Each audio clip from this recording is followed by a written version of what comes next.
Hello every one, welcome back. അപ്പോൾ ഇന്നും ഞാൻ വന്നിട്ടുള്ളത് ഒരു സ്നാക്ക് റെസിപ്പി ആയിട്ടാണ്. ഇഫ്താറിന് നമുക്ക് ഉണ്ടാക്കാൻ പറ്റുന്ന നല്ലൊരു അടിപൊളി സ്നാക്ക് റെസിപ്പിയാണ്. ചിക്കൻ റിംഗ് സമൂസയുടെ റെസിപ്പി ആയിട്ടാണ് വന്നിട്ടുള്ളത്. അപ്പോൾ ഇത് വളരെ എളുപ്പമാണ്, കാണുമ്പോൾ നല്ല ലുക്കാണ്, അതുപോലെ തന്നെ കഴിക്കാനും നല്ല ടേസ്റ്റാണ്, ഉണ്ടാക്കിയെടുക്കാനും എളുപ്പമാണ് കേട്ടോ. അപ്പോൾ ഉണ്ടാക്കിയിട്ട് കുറച്ച് ദിവസം നമുക്ക് ഫ്രിഡ്ജിൽ സ്റ്റോർ ചെയ്ത് വെക്കാനും പറ്റും. അപ്പോൾ എങ്ങനെയാണ് ഇത് ചെയ്യുന്നതെന്ന് നോക്കാം.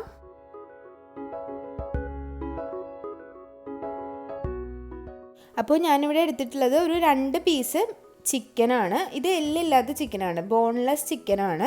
അപ്പോൾ ഞാൻ കൂടുതലായിട്ടുള്ള ക്വാണ്ടിറ്റി ഉണ്ടാക്കി ഫ്രിഡ്ജിലൊന്നും വെക്കാറില്ല, എനിക്കത് അത്ര താല്പര്യമില്ല. പക്ഷേ വെക്കുന്നതിന് കുഴപ്പമൊന്നുമില്ല കേട്ടോ. ഒരു 1 മന്ത് വരെയൊക്കെ ഇതുപോലുള്ള സ്നാക്സ് ഇരിക്കും എന്നാണ് പറയുന്നത്. അപ്പോൾ അതൊരു മിക്സിയുടെ ജാറിലേക്ക് ഇട്ട് കൊടുക്കാം. ഇനി അതിലേക്ക് ഒരു 2 വെളുത്തുള്ളി കൂടി ഇട്ട് കൊടുക്കാം. ഇനി അതിലേക്ക് ഒരു ചെറിയ കഷ്ണം ഇഞ്ചി കൂടി ഇട്ട് കൊടുക്കാം. അപ്പോൾ 4 മണി പലഹാരമായിട്ടും ഈ സ്നാക്സ് ഉണ്ടാക്കാം കേട്ടോ. അല്ലാന്നുണ്ടെങ്കിൽ നോമ്പിനൊക്കെ ആണെങ്കിൽ സമയമില്ലാത്തവർക്കൊക്കെ ഇതുപോലെ ഫ്രിഡ്ജിൽ ഉണ്ടാക്കി വെക്കുന്നതിന് പ്രശ്നമൊന്നുമില്ല, 1 മന്തൊക്കെ വരെ ഇരിക്കും. അപ്പോൾ ഇനി അതിലേക്ക് ഒരു സവാള കൂടി ഇട്ട് കൊടുക്കുന്നുണ്ട്. ഒരു മീഡിയം സൈസ് സവാള ചെറുതായിട്ടൊന്ന് അരിഞ്ഞിട്ട് ഒന്നങ്ങ് ബ്ലെൻഡ് ചെയ്തെടുക്കണം.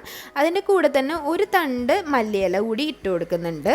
അപ്പോൾ മല്ലിയിലയുടെ അളവ് ശ്രദ്ധിക്കണം, വളരെ കുറച്ച് മതി കേട്ടോ, ഒരുപാട് ഇടണ്ട. ഒരുപാട് ഇട്ടാൽ ടേസ്റ്റ് തന്നെ മാറിപ്പോവും. അപ്പോൾ ഇതൊന്നങ്ങ് അരച്ചെടുക്കുക, ഒരുപാട് അരയണ്ട, ജസ്റ്റ് ഒരു 2 കറക്കി എടുത്താൽ മതിയാവും. അപ്പോൾ ഇനി നമുക്കിതൊന്ന് മസാലയാക്കി എടുക്കാം. അതിന് വേണ്ടിയിട്ട് ഞാനൊരു പാനിലേക്ക് കുറച്ച് വെളിച്ചെണ്ണ, വളരെ കുറച്ച് വെളിച്ചെണ്ണയാണ്, ഒരു ടീസ്പൂൺ വെളിച്ചെണ്ണ ഒഴിച്ച് കൊടുത്തിട്ടുണ്ട്. ഇനി അതിലേക്ക് നമ്മൾ അരച്ച് വെച്ച് ഈ മിക്സ് ഒന്ന് ഇട്ടിട്ട് നല്ലോണം ഒന്ന് മിക്സ് ചെയ്തെടുക്കണം.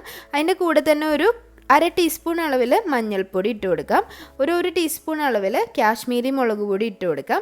അതുപോലെ തന്നെ ഒരു 1/2 ടീസ്പൂൺ അളവിൽ മല്ലിപ്പൊടിയും 1/2 ടീസ്പൂൺ അളവിൽ ഗരം മസാലപ്പൊടിയും കൂടി ഇട്ട് കൊടുക്കാം. അപ്പോൾ ഗരം മസാലയുടെ റെസിപ്പി ഞാൻ ഓൾറെഡി അപ്ലോഡ് ചെയ്തിട്ടുണ്ട്. കൂടാതെ തന്നെ ഈ ഒരു റമദാൻ സ്പെഷ്യലായിട്ടുള്ള ഗരം മസാലയുടെ റെസിപ്പി ഉറപ്പായിട്ട് നാളെയോ മറ്റന്നാളോ ഞാൻ അപ്ലോഡ് ചെയ്യാം കേട്ടോ. വീഡിയോ എടുത്ത് വെച്ചിട്ടുണ്ട്, ഈ പറഞ്ഞ മാതിരി ടൈം കിട്ടിയിട്ടില്ല.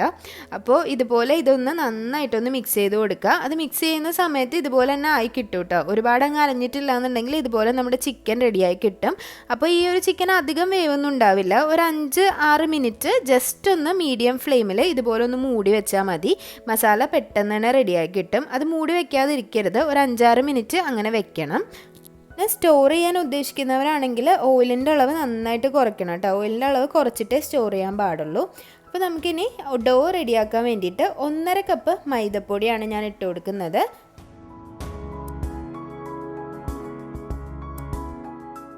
ഇനി അതിലേക്ക് ഒരു 2 ടീസ്പൂൺ അളവിൽ നെയ്യ് ഒഴിച്ചു കൊടുക്കുക. ഇവിടെ സാധാരണ നമ്മുടെ മിൽമയുടെ നെയ്യാണ് ഒഴിച്ചു കൊടുക്കുന്നത്. ഒരു 2 ടീസ്പൂൺ തന്നെ മതിയാവും, ഒരുപാട് ആവശ്യമില്ല. ആവശ്യത്തിന് ഉപ്പിട്ട് കൊടുക്കാം. അതുപോലെ തന്നെ ഒരു നുള്ള് ചെറിയ ജീരകം പൊടിച്ചതിട്ട് കൊടുക്കുക, അല്ലെങ്കിൽ നല്ല ജീരകം, ചെറിയ ജീരകം പൊടിച്ചതിട്ട് കൊടുക്കാം. ഒരു ചെറിയ നുള്ള് മതി കേട്ടോ. ഇനി ഇതൊന്ന് നമുക്ക് വെള്ളം ഒഴിച്ച്, സാധാരണ പച്ചവെള്ളം ഒഴിച്ചിട്ട് ഒന്ന് കുഴച്ചെടുക്കാം. സാധാരണ നമ്മൾ ചപ്പാത്തിക്കും പൊറോട്ടയ്ക്കൊക്കെ കുഴച്ചെടുക്കുന്ന ആ ഒരു പരുവുണ്ടല്ലോ, ആ ഒരു പരുവത്തിൽ ഒന്ന് കുഴച്ചെടുക്കുക. ഒരുപാടങ്ങ് സോഫ്റ്റ് ആവണ്ട, എന്നാൽ അത്യാവശ്യം നല്ലോണം കുഴക്കണം കേട്ടോ. അതാ ഇതുപോലെ ഒന്ന് നന്നായിട്ടൊന്ന് കുഴച്ചെടുക്കുക.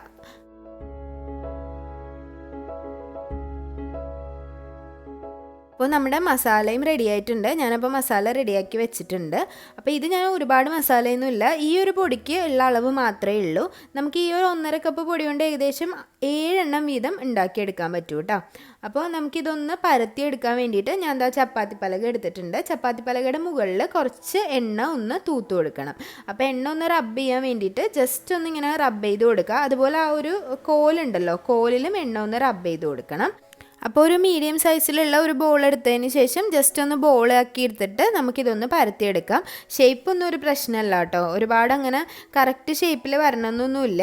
എന്നാലും അത്യാവശ്യം ഒരു തിന്നായിട്ട് തന്നെ പരത്തിയെടുക്കണം. ഒരുപാട് തിന്നാവണ്ട, നമ്മുടെ സമൂസ ഷീറ്റ് പോലെ തിന്നാവണം എന്നില്ല. എന്നാലും തിക്നെസ് നന്നായിട്ട് കുറച്ചിട്ട് നല്ല തിന്നാക്കി തന്നെ പരത്തിയെടുക്കുക. അപ്പോൾ ഇത് ഷേപ്പൊന്നും ഇതിൽ പ്രശ്നമില്ല, നമ്മൾ ഏത് ഷേപ്പിൽ പരത്തിയാലും നമുക്കൊരു റെക്റ്റാങ്കിൾ ഷേപ്പിൽ കട്ട് ചെയ്യാനുള്ള അത്ര ഒരു വലിപ്പത്തിൽ വേണം പരത്തിയെടുക്കാനായിട്ട്.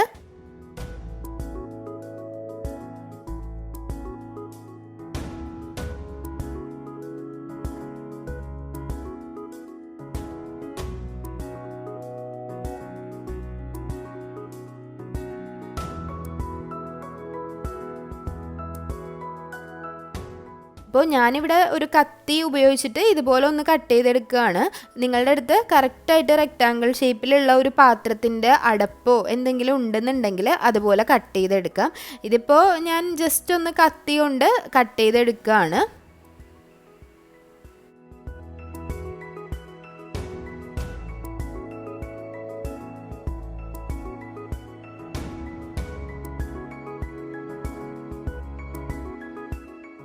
നമ്മുടെ ഫില്ലിങ് വെക്കാനുള്ള അത്ര ഒരു പോർഷൻ മാറ്റി വെച്ചതിന് ശേഷം ഒരു മിനിമം വീതി വെച്ചിട്ട് ഇതുപോലെ ഒന്ന് കട്ട് ചെയ്ത് മാറ്റുക. മുഴുവനായിട്ടും ഇതുപോലെ ചെയ്തിട്ടുണ്ട്. ഇനി നമുക്ക് ആ ഒരു കട്ട് ചെയ്യാത്ത ഭാഗത്ത് വേണം ഫില്ലിങ് വെക്കാനായിട്ട്. ഒരുപാട് ഫില്ലിംഗ് ഒന്നും വെക്കണ്ട, എന്നാൽ അത്യാവശ്യം നമുക്ക് കഴിക്കാനുള്ളത്ര ഫില്ലിങ്ങും വെക്കാം. ഏകദേശം ഈ ഒരു കൈപ്പിടിയാണ് ഞാൻ വെച്ചിട്ടുള്ളത് കേട്ടോ. എന്നിട്ട് ഇതൊന്ന് നമുക്ക് റോൾ ചെയ്തെടുക്കണം.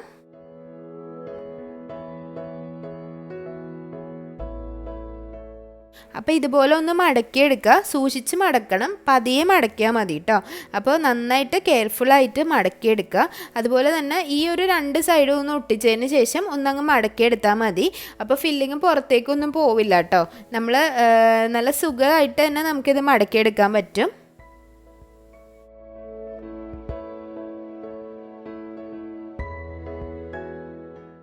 ഇപ്പം ഞാൻ ഇതുപോലെ ഒന്ന് മടക്കി എടുത്തിട്ടുണ്ട്. ഇതൊന്ന് നമുക്ക് റൗണ്ട് ഷേപ്പിലേക്ക് മാറ്റാൻ വേണ്ടിയിട്ട് ഇതുപോലെ ഒന്ന് റോൾ ചെയ്തെടുക്കുക, ഒരു റിംഗ് ഷേപ്പിലേക്ക് മാറ്റാൻ വേണ്ടിയിട്ട്. അപ്പോൾ ഈ ഒരു ഷേപ്പിലുള്ളത് കൊണ്ടാണ് ഇതിന് റിംഗ് സമോസ എന്നുള്ള പേര് വന്നത്. അപ്പോൾ ഇതിപ്പോൾ ഞാൻ ചിക്കൻ ഫില്ലിംഗ് ആണ് വെച്ചിട്ടുള്ളത്. നിങ്ങൾക്ക് വെജിറ്റബിൾ ഫില്ലിംഗ് വെക്കാം, സോയ ഫില്ലിംഗ് വെക്കാം, എന്ത് തരം ഫില്ലിംഗ് വേണമെങ്കിലും വെക്കാം കേട്ടോ. അപ്പോൾ ഫില്ലിംഗ് വെക്കാതെ ഈ ഒരു ഷേപ്പിലാക്കി എടുക്കണ്ട. അകത്ത് എന്തെങ്കിലും ഒരു ഫില്ലിംഗ് ഉണ്ടെങ്കിലാണ് കുറച്ച് ടേസ്റ്റി ആയിട്ട് ഉണ്ടാവുക. അപ്പോൾ ഇതിൽ നിന്ന് എനിക്ക് 7 എണ്ണമാണ് കിട്ടിയിട്ടുള്ളത് കേട്ടോ. കറക്റ്റ് 7 എണ്ണത്തിനുള്ള ഒരു ഫില്ലിങ്ങും ഉണ്ടായിരുന്നു, 7 എണ്ണത്തിനുള്ള പൊടി ഉണ്ടായിരുന്നു. പിന്നെ കുറച്ച് അരികൊക്കെ പോയിട്ടുണ്ടെങ്കിലും 7 എണ്ണമാണ് എനിക്ക് കിട്ടിയിട്ടുള്ളത്. അപ്പോൾ നന്നായിട്ട് തിളച്ച എണ്ണയിലിട്ട് വേണം ഇത് പൊരിച്ചെടുക്കാനായിട്ട്. നല്ലോണം ചൂടുള്ള എണ്ണയിൽ ഇട്ട് കൊടുക്കുക. അതിനുശേഷം മീഡിയം ഫ്ലെയിമിലാക്കിയിട്ട് ഇതുപോലെ പൊരിച്ചെടുക്കുക. അല്ലാന്നുണ്ടെങ്കിൽ മൈദയുടെ നിറം ആയതുകൊണ്ട് മുകളിൽ മൈദയുടെ നിറം പെട്ടെന്ന് തന്നെ മാറിപ്പോവും, ഉള്ളൊന്ന് കറക്റ്റായിട്ട് വേവത്തുമില്ല. അപ്പോൾ മീഡിയം ഫ്ലെയിമിലിട്ട് ഞാൻ പൊരിച്ചെടുത്തിട്ടുണ്ട്. ആദ്യത്തെ 2 എണ്ണം പൊരിച്ചെടുത്തിട്ടുണ്ട്. ഒരുപാട് എണ്ണയൊന്നും കുടിക്കില്ല. അതുപോലെ തന്നെ ഇത് നല്ല ക്രിസ്പിയാണ്, തീരെ എണ്ണ കുടിക്കില്ല കേട്ടോ. നല്ല ടേസ്റ്റി ആയിട്ടുള്ള ഒരു സമോസ റെസിപ്പിയാണ്. അപ്പോൾ വീടുകളിൽ എളുപ്പത്തിൽ ചെയ്തെടുക്കാൻ പറ്റുന്ന ഒരു റെസിപ്പിയാണ്. അതുപോലെ തന്നെ കാണാനും നല്ല ഭംഗിയാണ്. കുട്ടികൾക്കൊക്കെ 4 മണിക്കൊക്കെ ഉണ്ടാക്കി കൊടുക്കാൻ പറ്റുന്ന നല്ലൊരു സ്നാക്കാണ്. അപ്പോൾ എല്ലാവരും ട്രൈ ചെയ്ത് നോക്കുക. അതുപോലെ തന്നെ ഇഫ്താറിന് റമദാൻ മാസത്തിൽ ഇത് സ്റ്റോർ ചെയ്ത് വെക്കുന്നവരാണെങ്കിൽ നല്ല എയർ ടൈറ്റ് കണ്ടെയ്നറിൽ വേണം വെക്കാനായിട്ട്. അതുപോലെ ഫ്രീസാണ് ചെയ്യേണ്ടത്, ഫ്രീസറിൽ വെക്കണം. നല്ല എയർ ടൈറ്റ് കണ്ടെയ്നറിൽ വെക്കുന്ന സമയത്ത് ഉള്ളിൽ ബട്ടർ പേപ്പർ വെച്ചതിന് ശേഷം ഒന്നിൻ്റെ മുകളിൽ ഒന്നായിട്ട് വെച്ച് കൊടുക്കുക. അല്ലാതെ സാധാരണ ഒരു കണ്ടെയ്നറിലിട്ട് ഇത് വെക്കരുത്, കാരണം അത് അത്ര ഹെൽത്തി ആയിരിക്കില്ല അത്ര സ്റ്റോർ ചെയ്ത് വെക്കുമ്പോൾ. അല്ലാന്നുണ്ടെങ്കിൽ ഇതുപോലെ ഫ്രഷ് ആയിട്ട് ഉണ്ടാക്കിയെടുത്താൽ മതി. അപ്പോൾ റെസിപ്പി എല്ലാവർക്കും ഇഷ്ടമായെന്ന് വിചാരിക്കുന്നു. അപ്പോൾ ഇനിയും നല്ലൊരു റെസിപ്പി ആയിട്ട് വരുന്നതായിരിക്കും. ചാനൽ ഇഷ്ടമാവുന്നുണ്ടെങ്കിൽ സബ്സ്ക്രൈബ് ചെയ്യാൻ മറക്കരുത്. അതുപോലെ ഇനിയും നല്ല റെസിപ്പി ആയിട്ട് വരുന്നത് വരേക്കും താങ്ക് യു.